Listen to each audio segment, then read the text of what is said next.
샬롬 세우신교 성도 여러분, 안녕하세요. 좋은 아침입니다. 요즘 날씨가 너무 좋잖아요. 가을 날씨를, 이 좋은 날씨를 우리 성도님들 다 만끽하셨으면 좋겠고요. 그리고 오늘 하루도 기쁨과 감사로 풍성함으로 보내시는 여러분들 되시기를 축복합니다. 오늘 함께 하나님 말씀 보면서 시작하겠는데요. 함께 보실 하나님의 말씀은 사무엘하 6장 1절에서 11절까지의 말씀입니다. 다윗이 이스라엘에서 뽑은 무리 3만 명을 다시 모으고 다윗이 일어나 자기와 함께 있는 모든 사람과 더불어 바알레 유다로 가서 거기서 하나님의 궤를 메어 오리하니 그 궤는 그룹들 사이에 좌정하신 만군의 여호와의 이름으로 불리는 것이라.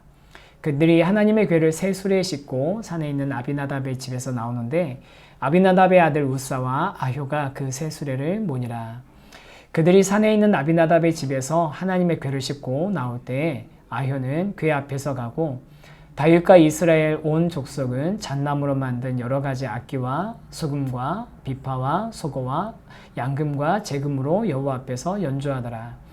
그들이 나곤의 타작마당에 이르러서는 소들이 뛰므로 무사가 손을 들어 하나님의 궤를 붙들었더니 여호와 하나님이 우사가 잘못함으로 말미암아 진노하사 그를 그곳에서 치시니 그가 거기 하나님의 궤 곁에서 죽으니라.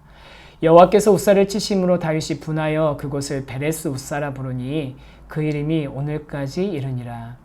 다윗이 그날에 여호와를 두려워하여 이르되 여호와의 궤가 어찌 내게로 오리요 하고 다윗이 여호와의 궤를 옮겨 다윗성 자기에게로 메어 가기를 즐겨하지 아니하고 가드 사람 오베데돔의 집으로 메어 간지라.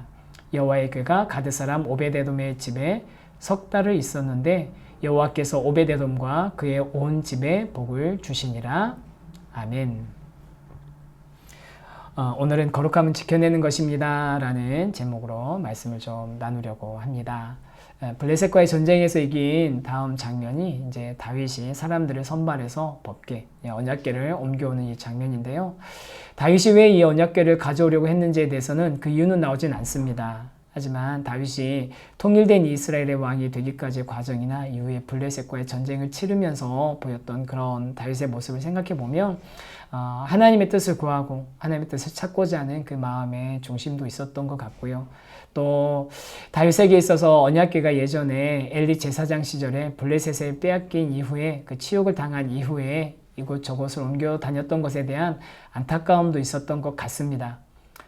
그리고 무엇보다도 하나님의 임재를 상징하는 이 언약궤를 가지고 옴으로써 하나님을 가까이 모시고자 하는 그런 가까이 모신다고 그러니까 조금 말이 이상할 수도 있는데요. 가까이 모시고자 하는 그런 마음도 있지 않았을까 그렇게 여러 가지 생각을 해보거든요. 근데 이제 몇몇 사람들은 다윗이 이제 나라를 통일했기 때문에 사람들을 한 대로 모으기 위해서 정치적으로 혹은 종교적으로 사람들을 모으기 위한 그런 수단으로 이 언약궤를 가져온 것 아닌가 하는 그런 다윗의 좀 의도를 순수하지 못하게 보는 분들도 있는 것 같아요.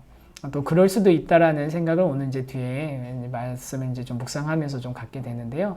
어쨌든 이제 다윗이 여호와의 언약궤를 이제 다시 회복하고자 하는 데는 하나님을 향한 믿음 또 하나님에 대한 그 사모함이 분명히 있었을 것입니다.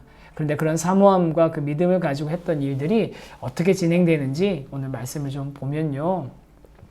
이제 우여곡절 끝에 아비나답의 집에 오랫동안 머물고 있었던 이 법궤를 예루살렘으로 옮기기 위해서 3만 명이라는 정예 부대를 선발해서 마치 작전을 수행하는 것처럼 일을 시작합니다.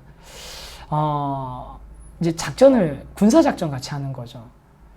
우리가 생각할 때 하나님의 영광, 또 하나님의 임재하심, 또 하나님께 예배드리기 위한 그런 그 목적과 의도를 가지고 있다면 이게 군사작전보다는 하나님 우리 군인들 3만 명을 뽑기보다는 레위인들을 모으고 제사장들을 모으고 그래서 어떻게 하면 좋을지에 대해서 나누고 이렇게 시작해야 되지 않을까 싶은데 다윗이 어쨌든 젊은 군사 3만 명을 모아서 이 일을 수행을 합니다. 지명들이 여러 가지 나오는데 지명들이 이름이 나중에 바뀌고 그런 것 때문에 헷갈릴 수 있어요. 그래서 이제 지명은 저희가 좀 별로 이제 신경 쓰지 않고 우리가 이제 다윗이 한 일들을 좀 보면 좋겠는데요.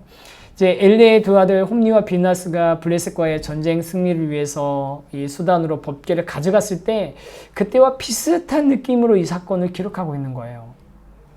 뭐냐면 오늘 말씀 사무엘하 6장 2절에 보면 그룹들 사이에 자정하신 만군의 여호와의 이름으로 이름하는 것이다 라고 법궤를 언약궤를 지칭하는데 예전에 우리 홈리와 비나스가 이 언약궤를 뺏길 때도 그들이 뭐라고 얘기하냐면 이 언약궤가 어떤 의미가 있냐? 그룹 사이에 계신 만군의 여호와의 언약궤다 라고 비슷한 뉘앙스로 시작을 합니다.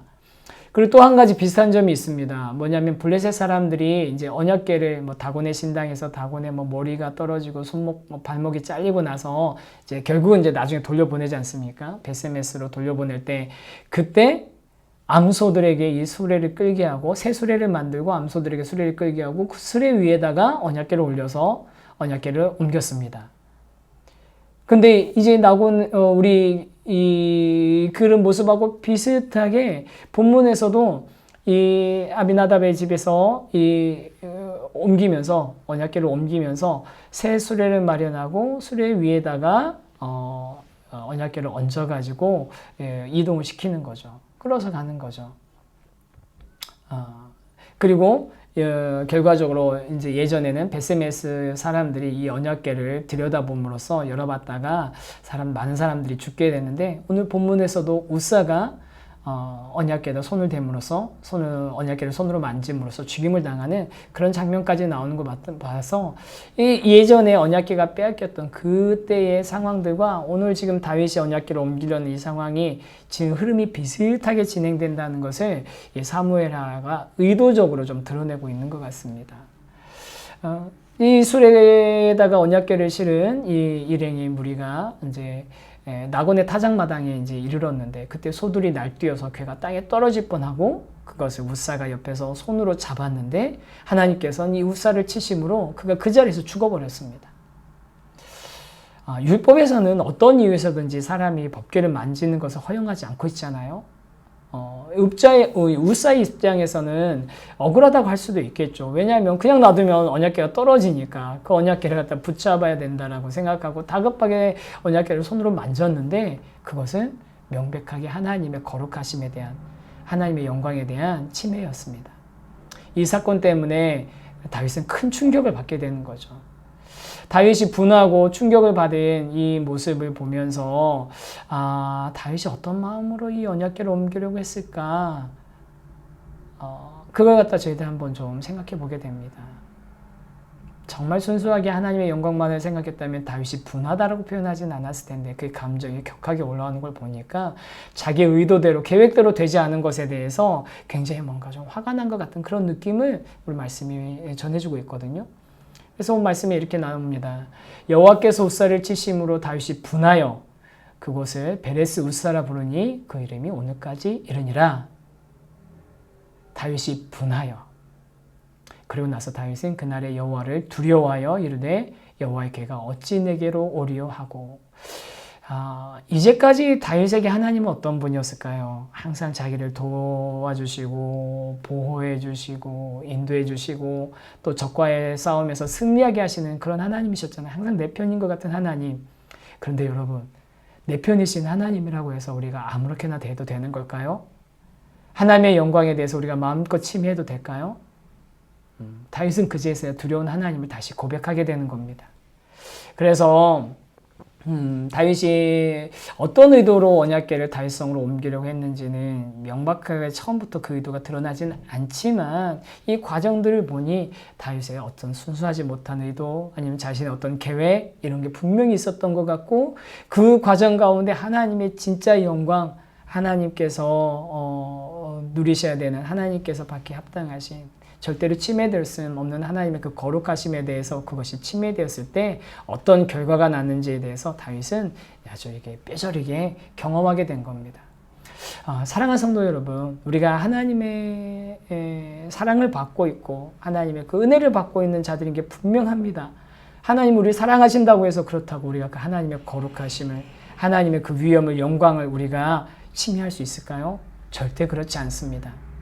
우리는 하나님을 향한 선한 목적을 가지고 있다고 해도 또 그 선한 목적을 이루기 위한 수단도 하나님께서 명령하신 대로 거룩하고 선한 것이어야만 합니다. 간혹 가다가 하나님을 위해서 헌신하기 위해서 하나님께 영광 돌려드리기 위해서 하나님이 기뻐하시는 어떤 뭔가 다른 목적을 이루기 위해서 그 과정들 가운데 불법을 하거나 편법을 사용하는 분들을 간혹 보게 됩니다. 하나님이 절대 원하실 만한 방법이 아닌 거죠. 그래서 우리가 하나님께서 원하시는 선한 수단과 방법까지 우리가 지키려고 노력하는 것, 하나님의 하나님 되심을 우리가 절대로 침해하지 않고 그 하나님 앞에서 우리가 하나님을 인정하고 하나님께 있는 그대로 우리가 겸손하게 나가는 것, 그것을 우리는 거룩이라고 부를 수 있지 않을까요? 사랑하는 성도 여러분, 우리가 거룩한 삶을 목표 이상으로 가지고 있다면 그 거룩한 삶은, 그 목표는 우리 하루하루 매 순간 또 그 과정들 가운데 그 거룩함을 이루기 위해 노력할 때 이루어지는 것입니다.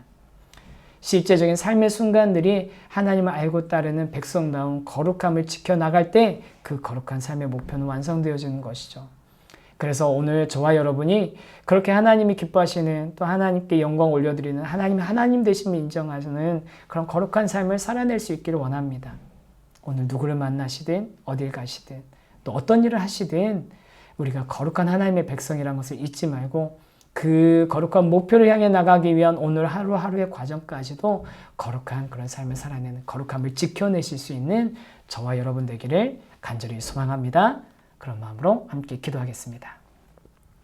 하나님 감사합니다. 하나님 오늘 다윗의 모습을 통해서 거룩함은 지켜내는 것이라는 것을 우리 다시 한번 새기게 되었습니다.